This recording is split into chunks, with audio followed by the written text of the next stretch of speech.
Yeah, of course, Black Lion Realty is the best. Hampton Road's finest. What else did you think I was going to say? Listen, we're just here to dominate. No more, no less. Hey man, I'm telling you, when it comes to this real estate, anybody can win. You gotta know when to take your chance. Absolutely. It's Black Lion After Hours. Let's go. Back everybody. Thank you, Mr. Jordan Edwards, for telling us about Black Lion and how amazing we are over here at Black Lion. And let's get back to it. Shannon, what else we got? I wanted to talk about women's body authority. So Dr. May, if you don't mind. Okay, well, I will briefly touch on the stance of Zeta Phi Beta Sorority Incorporated. So we do stand firm on the support of women's reproductive health. We also believe that it's not just about pro-life or pro-choice. It's about a woman's right to choose. And so with that being said, we want to ensure that everybody pays attention to what's going on. We never thought that it'd be 2022 and we'd be talking or discussing Roe versus Wade being overturned. And so there's a lot behind it as far as understanding what in the selection, what people's stances are on these type of issues. And so we definitely like to make sure that we put that out there and let the women know that we stand behind them. We stand behind them. We stand behind a woman's right to choose. That's awesome. That's awesome. Mr. Miller Pitts, did you have anything you want to add? Yeah, absolutely. As serving as Well, now that you mention it, in my dual role, taking off my social action hat, but it's still social action. Being the chief of staff, the fraternity actually led a project, the Tell Somebody campaign, which I definitely will share with the podcast, and y'all can publish the PSA. But basically, it was a PSA just discussing the recently overturned Roe versus Wade, eliminating nearly 50 years of constitutional protection of a woman's right. And I won't say to abortion, but to choose, right? And, yes. and it's really about the choice, right? And so the Men of Phi Beta Sigma stand behind that choice. Obviously, we're the only constitutionally bound Greek letter organization, right? And so how dare us not stand behind those women that need their rights protected, right? And if we really look at history, right, rights are rights. The Voting Rights Act, right, which really was about black people, right? So it's kind of like, we label things, but we really need to know what the substance is behind them.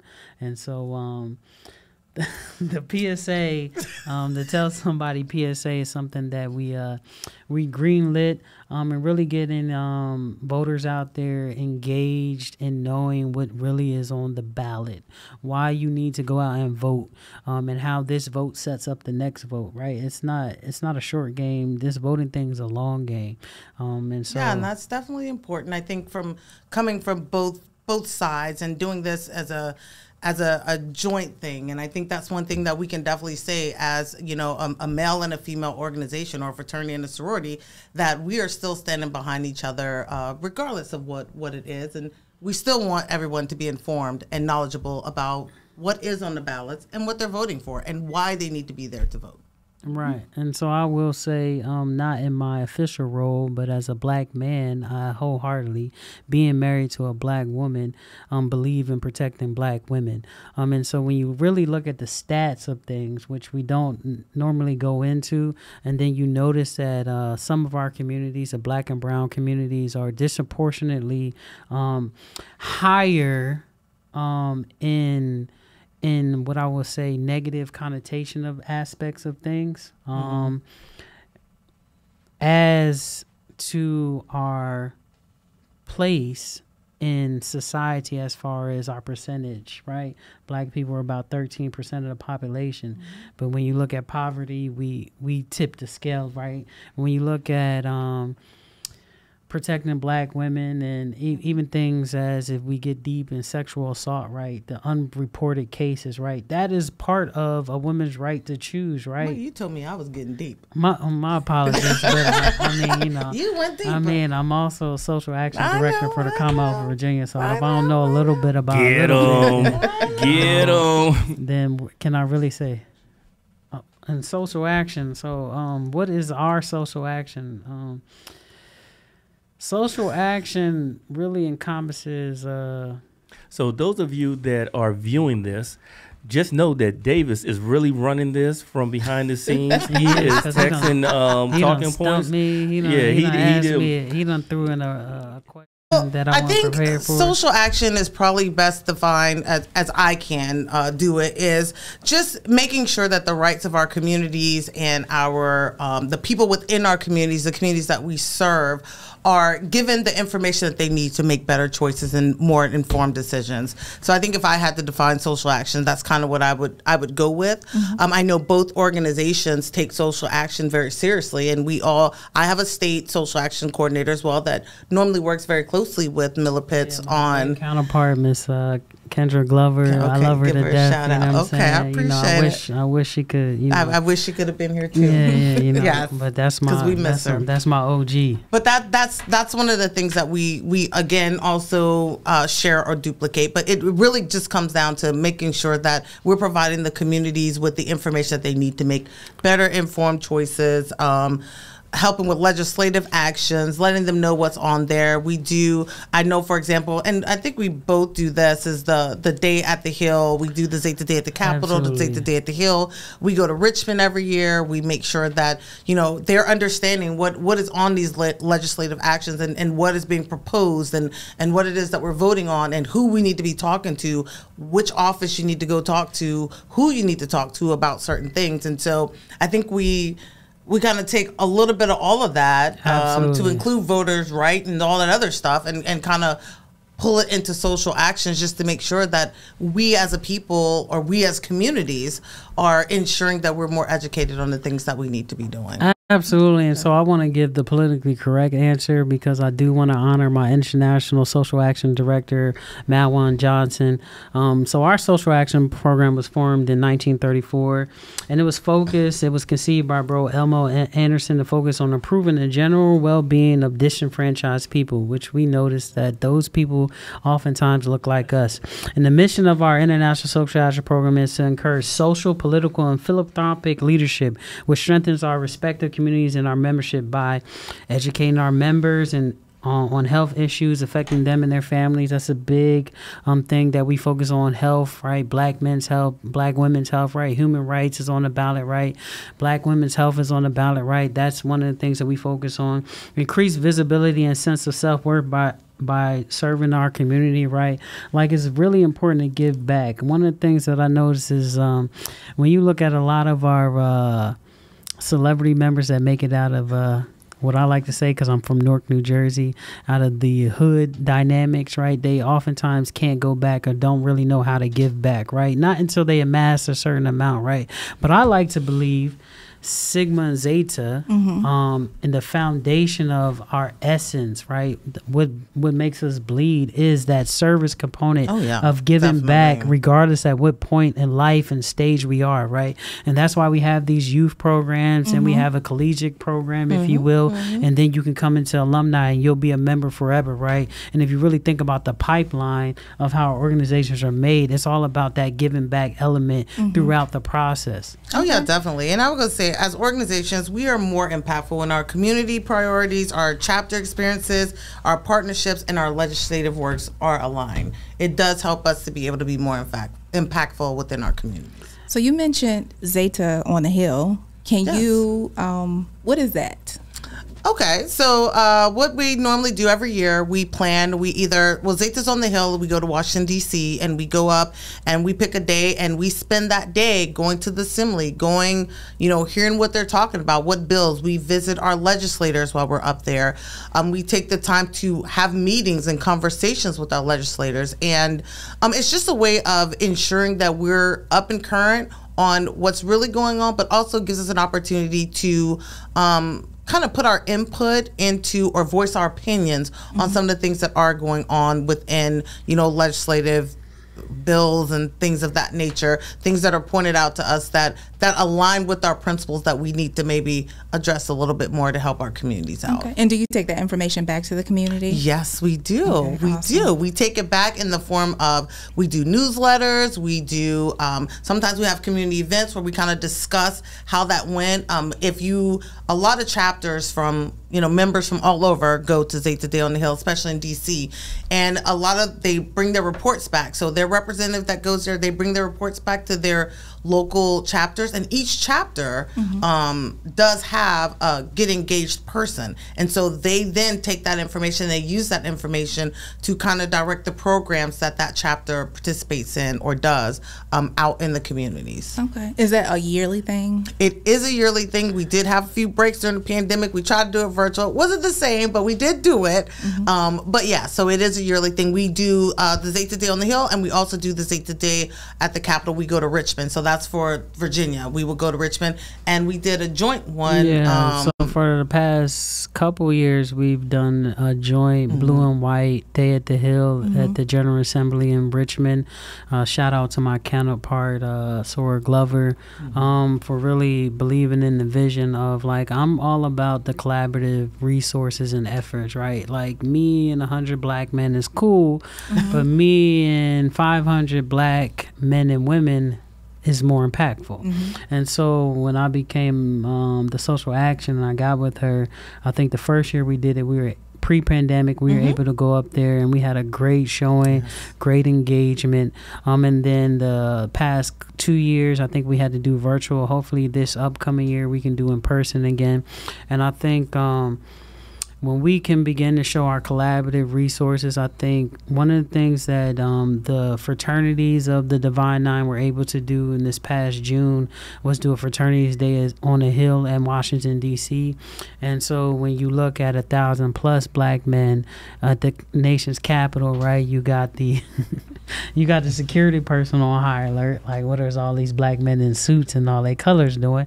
But then also you got the legislature saying, oh, I got to open this door and actually listen to what's happening, right?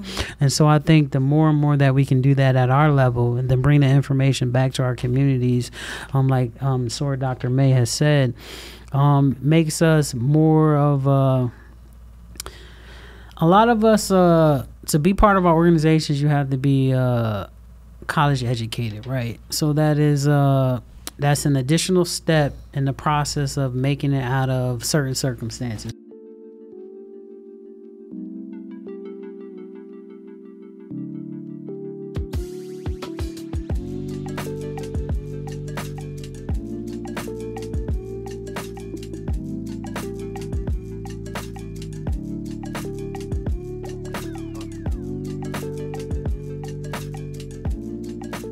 Oh yeah, definitely. And so a lot of us have made it to that spectrum, but I think the important thing for us is to never forget where we came from and also remember why we're doing what we do. And so when we go to these places and we get in these rooms and we build these networks, it's also important to take all this information back to the community and say, all right, this is how we get X, Y, and Z done. Oh yeah, definitely. So I have a question. So you brought up a point about being college educated to be part of the fraternity sorority. So if I am the slowest guy in the room, which I normally am, right, and I'm not college educated, but I do believe in your organizations and what you're doing, and Dr. May, this is really for you. How do I participate, or how do I get information, and can I participate? Yeah, so of course we have Zeta Phi Beta Sorority Incorporated, which is the overarching sorority part of it. But we also have auxiliary groups. So we also have our Zeta Mi Chi, and these are women who, for whatever reason, don't have a 4-year degree. So or maybe they haven't completed yet, or whatever the reasoning is. But they don't have a 4-year degree, but they still have the goals and values that align with our principles. And so we do bring them in. We call them the Friends of Zeta. They're called the Zeta Mi Chi. They come in and they work alongside of us. It's like having another set of hands, and we welcome those set of hands. We have some of the most amazing women in our Zeta Mi Chi auxiliary who do.